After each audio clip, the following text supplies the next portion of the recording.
सतगुरु के साजी निवाचे प्यारे साध संगत जी, प्यार और सत्कार से कहना धन निरंकार जी।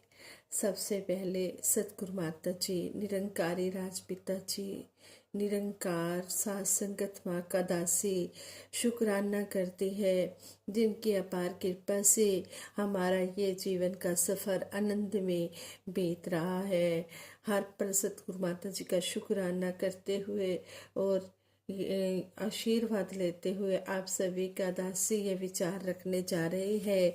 इन विचारों का टॉपिक दिया गया है, दया धर्म का मूल है, पाप मूल अभिमान, तुलसी दया न छोड़िए जब लग घट में प्राण। तुलसीदास जी ने कहा है कि जो दया है वो धर्म का मूल है और जो पाप है उसका मूल है अभिमान। और तुलसीदास जी कहते हैं, जब तक इस शरीर में श्वास है तब तक हमने दूसरों पर दया करनी नहीं छोड़नी है, हमने दूसरों की हेल्प करनी नहीं छोड़नी है। जहाँ पर भी हमें नज़र आए कि इस व्यक्ति को हमारी हेल्प की ज़रूरत है, वहीं पर हमने उसकी हेल्प करनी है। और हेल्प करके, सहायता करके हमने मन में अभिमान नहीं लाना है कि ये काम मैंने किया है। नहीं, हमने सतगुरु निरंकार के आगे अरदास करनी है कि सच्चे पातशाह, तू करता है जगत का, तू सबका आधार, तू ही सबका सहारा है, तू ही सब कुछ करने वाला है, मेरी कोई ताकत नहीं है। ये तो आप जी घट चुनते हो, जिस घट से आपने जो सेवा लेनी है सच्चे पातशाह, आप उस घर से वो सेवा ले लेते हो। हर समय हम नम्रता में रहें और सतगुरु के आगे यही अरदास करें, सच्चे पातशाह हमारा तन मन धन स्वस्थ निरोग रखना और हमें हर पल सेवा देते रहना। हम सेवा को सेवा के भाव से करें, निष्काम भाव से करें, कभी भी मन में मैं ना लेकर आए। मैं का दान करके आना, सेवा के मैदान में नम्रता को धारण करना, क्या रखा अभिमान में। सतगुरु बाबा हरदेव सिंह जी महाराज ने संपूर्ण हरदेव वाणी के इस शब्द द्वारा हमें समझा दिया है कि हमने मैं को छोड़कर आना है सेवा के मैदान में, हमने नम्रता को धारण करना है। अभिमान करके कुछ भी हासिल होने वाला नहीं है। नम्रता से इंसान दूसरे के दिल को जीत सकता है, नम्रता से प्यार से हम दूसरे को अपना बना सकते हैं।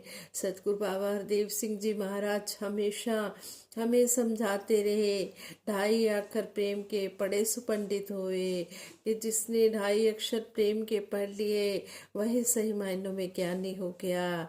जितने भी धर्म ग्रंथ पढ़ लो, जब तक प्रेम की भाषा नहीं आई है तब तक इंसान को ज्ञान की समझ ही नहीं आई है, तब तक वो ज्ञानी बन ही नहीं सकता है।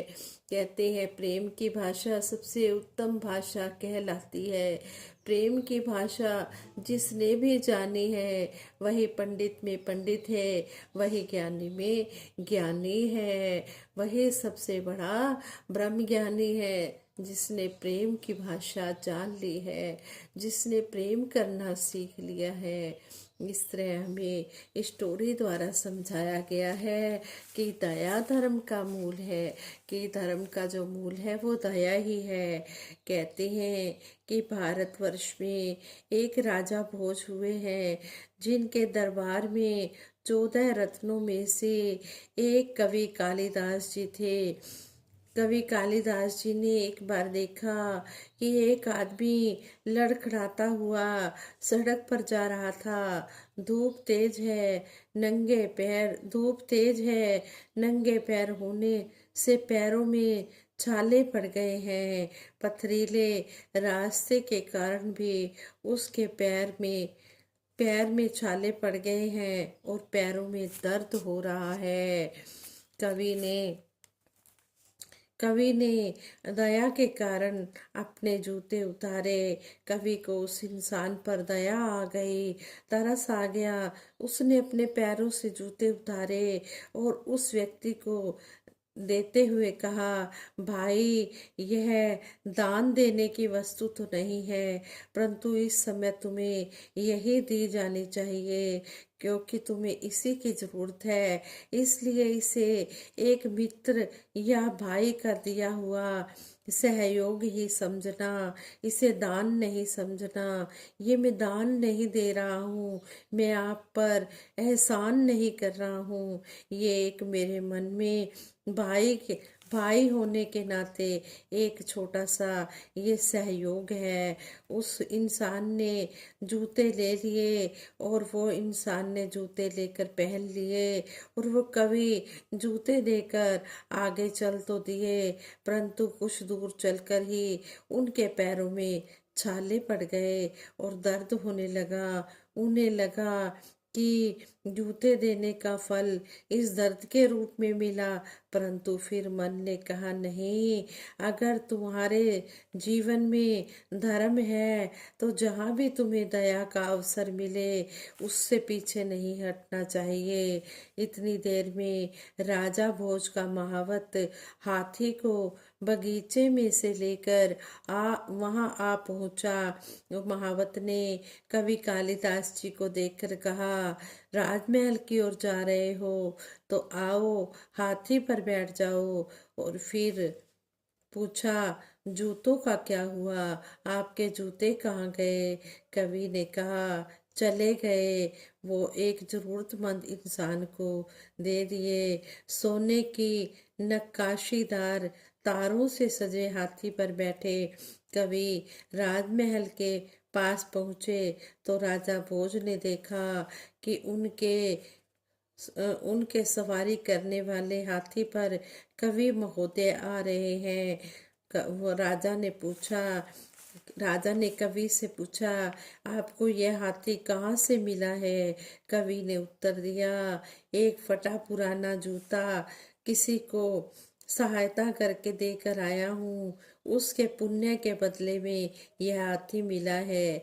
राजन, आज यह बात समझ में आ गई कि मनुष्य जो कुछ देता है उसके बदले में बहुत कुछ पाता है, और जो कुछ नहीं देता तो उसके हाथ में कुछ नहीं आता है।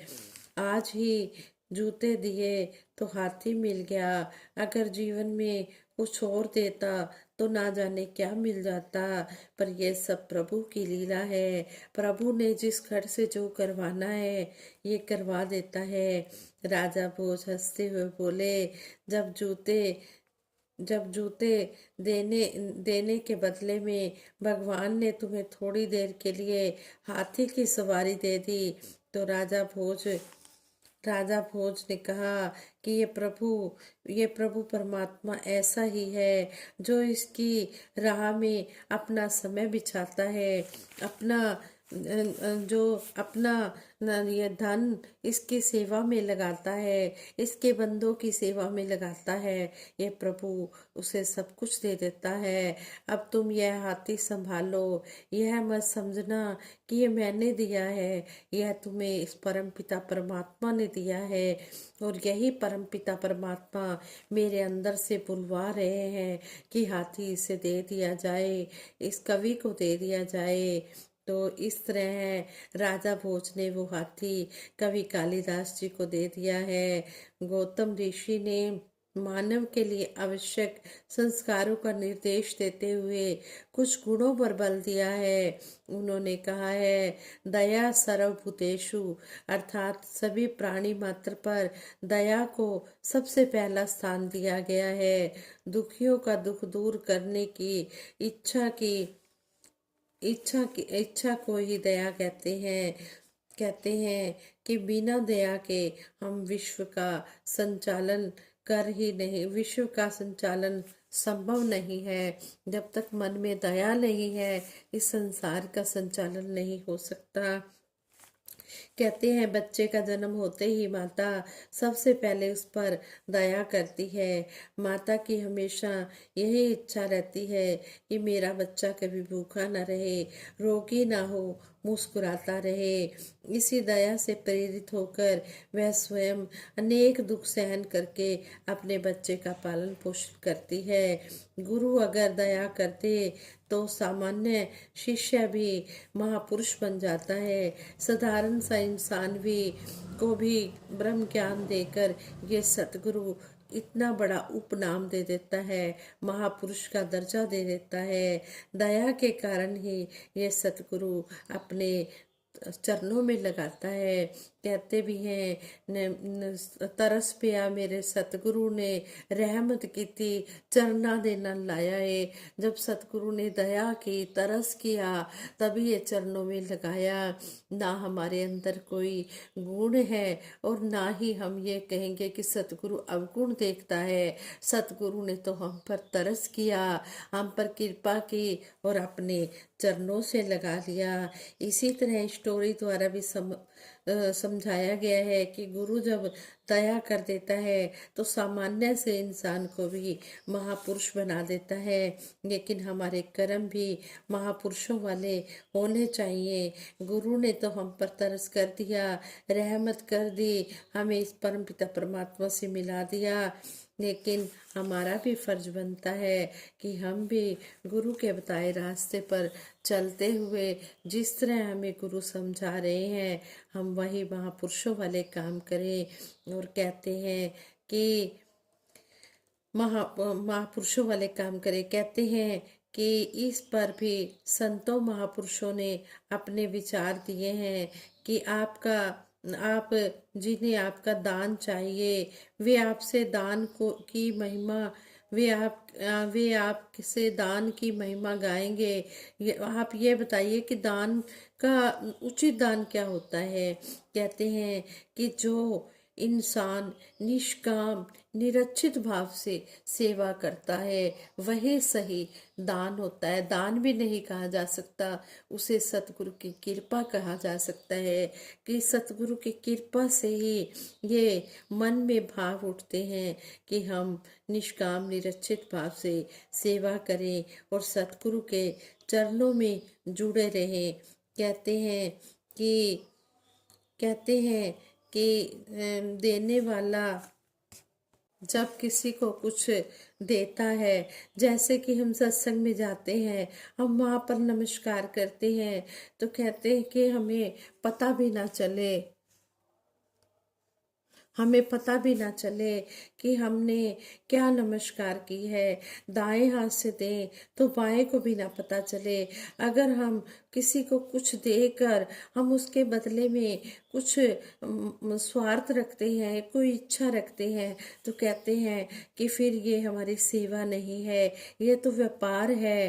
कहते हैं जो कुछ देकर मांगे उसे व्यापार कहते हैं, और जो कुछ देकर मन में कोई इच्छा ना रखे उसे ही तो सतगुरु का प्यार कहते हैं, उसे ही तो सही मायनों में भक्ति कहते हैं। नेकी कर और दरिया में डाल। अगर कोई अच्छा काम किया है तो सतगुरु की कृपा माने और उसे भूल जाए और यही सतगुरु के आगे अरदास करें कि सच्चे पातशाह आप जी ने हमारे मन में ये भाव भरे हैं और आप जी ने ही करवाया है। अगर कोई अच्छा काम करते हैं तो उसी समय उसे भूल जाएं, अच्छाई करो और किसी को पता भी ना चले।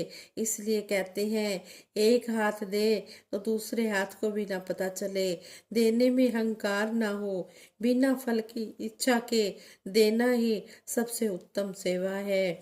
जिस देने में फल की चाहत हो, फल की इच्छा हो, जिसमें प्रचार की इच्छा हो, जिसमें देने का अहंकार हो, वह सही मायनों में सेवा नहीं हो सकती। धन की श्रेष्ठ गति जो है वो मन का अहंकार छोड़ना है। जब मन से अहंकार छूट जाता है तब सतगुरु के आगे यही अरदास करनी है कि सच्चे पातशाह देने वाला भी तू है, करने वाला भी तू है, सब कुछ तू कर रहा है, मेरा तो कुछ भी नहीं है। और कहते हैं कि जिसको सहायता की जरूरत हो उसी समय उसकी सहायता करना ही सबसे बड़ी सेवा है। इसलिए हमने हर एक के काम आना है और जिसको जहाँ पर भी हेल्प की जरूरत हो हमने उसकी हेल्प करनी है। यही सतगुरु के आगे चरणों में हम आशीर्वाद मांगते हैं और यही आशीर्वाद मांगते हैं सच्चे पातशाह, जिस तरह आप जी हमें शिक्षाएं दे रहे हो कि हमने प्यार, नम्रता, विशालता लानी है, प्रेमा भक्ति लानी है, हमने प्यार देना है, प्यार देते रहना है। जब हम प्यार देते रहेंगे तो दूसरा इंसान जो हमारे साथ प्यार नहीं रखना चाहता, वो अपने आप हमारा प्यार को देखकर, हमारे व्यवहार को देखकर अपने आप ही उसके मन में प्यार आ जाएगा। फिर इस तरह ये दुनिया स्वर्ग बन जाएगी, जन्नत बन जाएगी। आओ हम सतगुरु माता सुदीक्षा जी महाराज की बात को अब मानते हुए, वक्त के सतगुरु की बात को मानते हुए हम अपना जीवन, अपना लोक सुखी परलोक सुहेला करें। और दासी सबके भले की कामना के लिए सिमरन करवाएगी। सभी ने मिलकर सिमरन में साथ देना है। तू ही निरंकार, मैं तेरी शरण हाँ, मैनू बख्श लो। तू ही निरंकार, मैं तेरी शरण हाँ, मैनू बख्श लो। तू ही निरंकार, मैं तेरी शरण हाँ, मैनू बख्श लो। बोलिए सतगुरु माता सुदीक्षा सविंदर हरदेव जी महाराज की जय। निरंकारी राजमाता गुरुबचन अवतार की जय। साथ संगत जी प्रेम से कहना, धन निरंकार जी।